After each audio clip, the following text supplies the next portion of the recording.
सभी व्यूअर्स को नमस्कार, जोहार। इस प्रस्तुति का उद्देश्य शैक्षणिक है, जो फिलॉसफी पढ़ने वाले स्टूडेंट्स के हितों को ध्यान में रखते हुए सहज एवं संक्षिप्त रूप से प्रस्तुत किया गया है।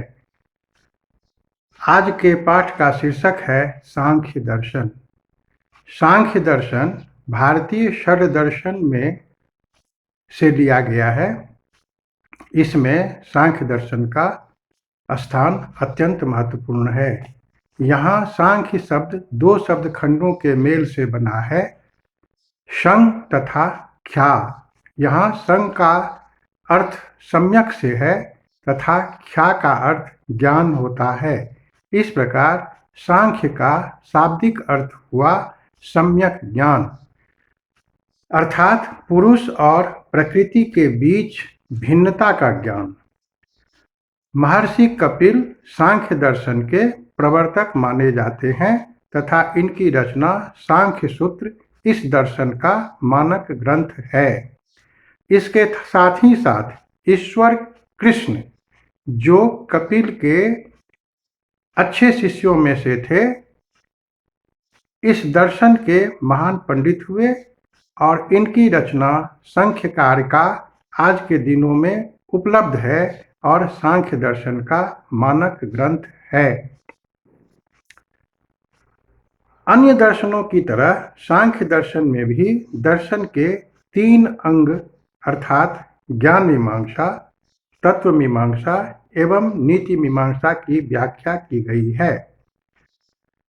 ज्ञान मीमांसा में ज्ञान से संबंधित समस्याओं पर विचार किया जाता है।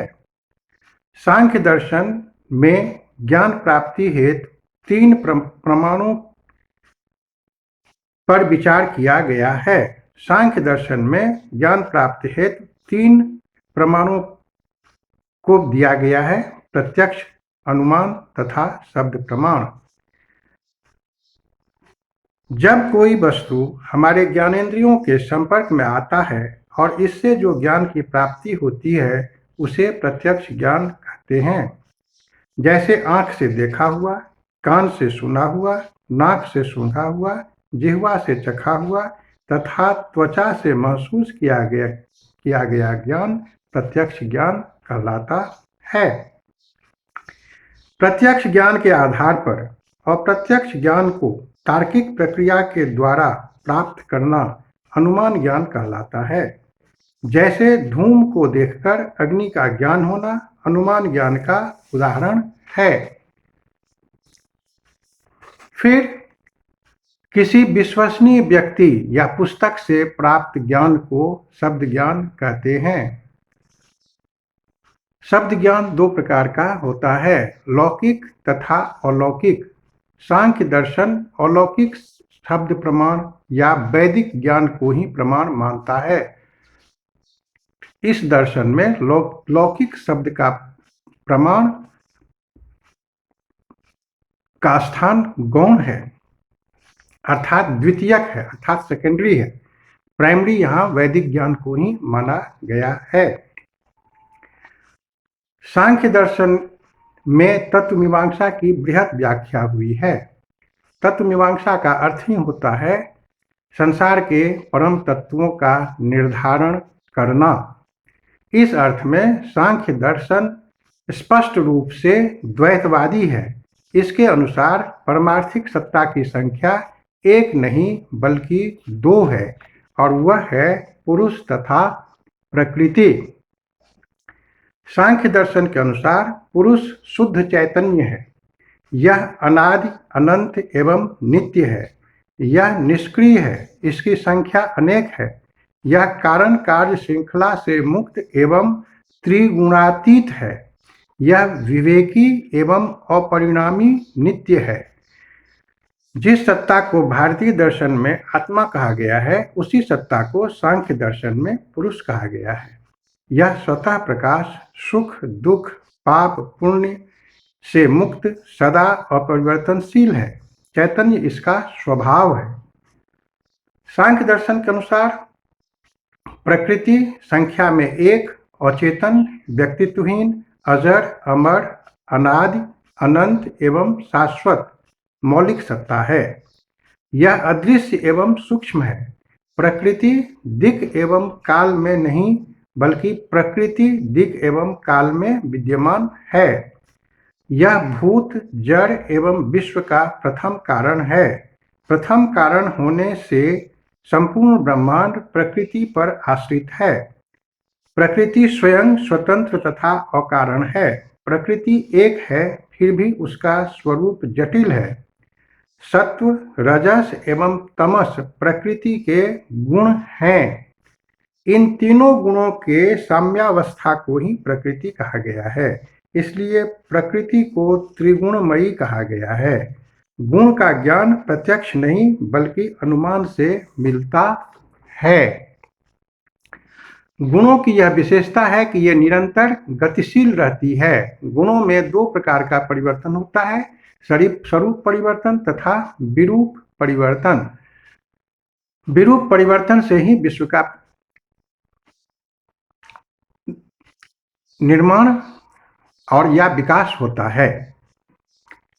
अब हम देखते हैं कि प्रकृति और पुरुष ये दोनों तत्व हैं जो मौलिक तत्व हैं, लेकिन ये दोनों विपरीत स्वभाव के हैं। एक चैतन्य है, दूसरा अचेतन है। तो दोनों के बीच में संबंध कैसे स्थापित होता है? तो इसके लिए सांख्य दर्शन में कोई सटीक उत्तर नहीं दिया गया है। यहाँ एक दृष्टांत दिया गया है, एक अंधा और एक लंगड़ा का। जैसे एक जंगल में आग लग गई तो अंधा और लंगड़ा बच गया, जो दोनों जा नहीं सकता था। दोनों आपस में मिलते हैं और मिलने के बाद लंगड़ा कंधा के माथे पर लंगड़ा बैठ जाता है, वो आंख दिखाता है और दोनों मिलकर रास्ता पार कर लेता है। इसी प्रकार पुरुष और प्रकृति आपस में समानांतर है। समानांतर चलते चलते विकास का कार्य करते हैं। अब एक और प्रश्न है कि जब पुरुष शाश्वत है, शुद्ध चैतन्य है, तो दुख क्यों झेलता है? इसके उत्तर में यह कहा जा सकता है कि सांख्य दर्शन में तीन प्रकार के दुख पाए जाते हैं: आध्यात्मिक दुख, आधिभौतिक दुख तथा आधिदैविक दुख। मनुष्य इन दुखों से छुटकारा पाना चाहता है। सांख्य दर्शन में इन दुखों को बंधन कहा गया है तथा इससे मुक्ति को मोक्ष कहा गया है। बंधन का मुख्य कारण अज्ञान या अविद्या है और विवेक ज्ञान से मोक्ष की प्राप्ति की जा सकती है। सांख्य दार्शनिकों के अनुसार पुरुष तो सुख एवं दुख भाव से अलग शुद्ध चैतन्य है, परंतु प्रकृति के साथ आकस्मिक संबंध के कारण बंधन का प्रादुर्भाव होता है। बंधन का अंत सम्यक ज्ञान से ही संभव है। इसके लिए सांख्य योग दर्शन का अष्टांग मार्ग की ओर संकेत करते हैं। योग अष्टांग मार्ग का नियमता पालन कर व्यक्ति मोक्ष को प्राप्त कर सकता है। सांख्य के अनुसार मोक्ष दो प्रकार का होता है, जीवन मुक्ति तथा विदेह मुक्ति। जीव को ज्यों ही तत्व ज्ञान का अनुभव होता है, त्यों ही वह मुक्त हो जाता है। जीवन मुक्ति का अर्थ है जीवन काल में मुक्ति तथा जीवन के बाद प्राप्त होने वाले मुक्ति को विदेह मुक्ति कहते हैं। तो सांख्य दर्शन तो अत्यधिक विस्तृत है। इसके सारे चीज़ों को इस छोटे से वीडियो के द्वारा समाहित नहीं किया जा सकता है। इसमें कार्य कारण का नियम, विकास का सिद्धांत, ये बहुत ही महत्वपूर्ण है, जिसको हम दूसरे वीडियो में तैयार करके आपको ये प्रस्तुत करेंगे। इसमें ये सेमेस्टर 5 के विद्यार्थियों के लिए विशेष अभी आवश्यक है। इसमें सांख्य कारिका जो विद्यार्थी पढ़ेंगे, तो ये सांख्य कारिका का ही सब आंसर है। सांख्य कारिका का एक विशेष वीडियो भी हम बनाएंगे जो आपको प्रस्तुत करेंगे बाद में।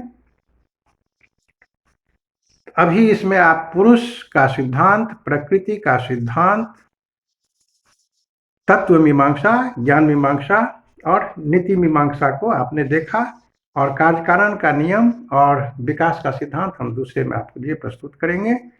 ये संक्षिप्त है, इसको आप अपने टेक्स्ट बुक में पढ़ के दिमाग को तरोताजा करेंगे।